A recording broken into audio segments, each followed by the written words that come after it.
Sekali peristiwa orang membawa anak-anak kecil kepada Yesus supaya ia meletakkan tangannya atas mereka dan mendoakan mereka. Tetapi murid-murid Yesus memarahi orang-orang itu. Maka Yesus berkata, "Biarkanlah anak-anak itu, janganlah menghalang-halangi mereka datang kepadaku. Sebab orang-orang seperti merekalah yang empunya kerajaan surga." Lalu Yesus meletakkan tangannya atas mereka dan kemudian ia berangkat dari situ. Demikianlah Injil Tuhan. Terpujilah Kristus. Saudara-saudari sekalian terkasih dalam Kristus, kita semua manusia diberi kesempatan hidup di dunia ini. Dan dunia bisa menjadi awal dari kerajaan Allah. Hidup di dunia bisa menjadi awal bagian dari menjadi bagian kerajaan Allah yang kekal, karena surga sudah mulai di dunia. Bagaimana dunia ini menjadi surga? Bagaimana hidup kita di dunia bisa seperti menjadi hidup di surga? Kalau kehendak Allah yang terjadi, dan kita selalu mendoakannya dalam doa Bapa kami, datanglah kerajaan-Mu di atas bumi seperti di dalam surga.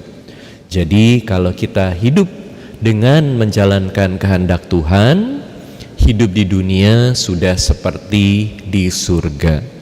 Hidup di dunia sudah menjadi kerajaan Allah. Kerajaan Allah sudah hadir. Bagaimana supaya kerajaan Allah itu menjadi bagian dari hidup kita? Atau bagaimana supaya kita bisa menjadi bagian dari kerajaan Allah itu walaupun kita masih di dunia? Kita melihat dalam Injil hari ini, Yesus memberikan salah satu kuncinya, yaitu kita menjadi seperti anak-anak kecil ini. Tentu ini bukan berarti menjadi kekanak-kanakan, tapi menjadi manusia dengan hati seperti anak-anak. Bagaimana sih hati mereka? Mereka selalu dipenuhi dengan sukacita, dipenuhi dengan kegembiraan. Mereka selalu dipenuhi dengan kasih. Mereka mau bekerja sama, main sama-sama. Mereka selalu mau berbagi satu dengan yang lain. Betapa indahnya hidup di dunia kalau hati kita seperti anak-anak selalu dipenuhi dengan sukacita, mau berbagi, mau memaafkan, mau bekerja bersama, mau mengasihi satu dengan yang lain. Sayangnya semakin kita jadi dewasa, seringkali kita malah bertumbuh bukan jadi makin baik, tapi makin rusak karena berbagai polusi dunia. Oleh karena itu kita harus menjaga hati.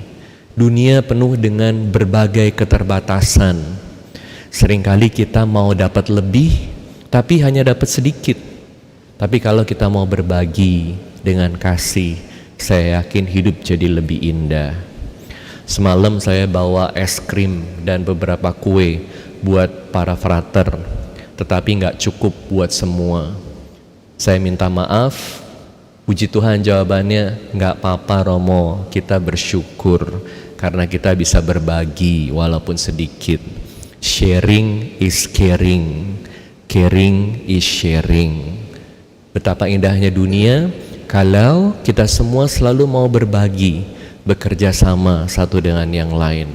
Semoga walaupun kita masih di dunia seperti anak-anak, dengan hati seperti anak-anak, kita sudah bisa mulai menjadi bagian dari kerajaan Allah.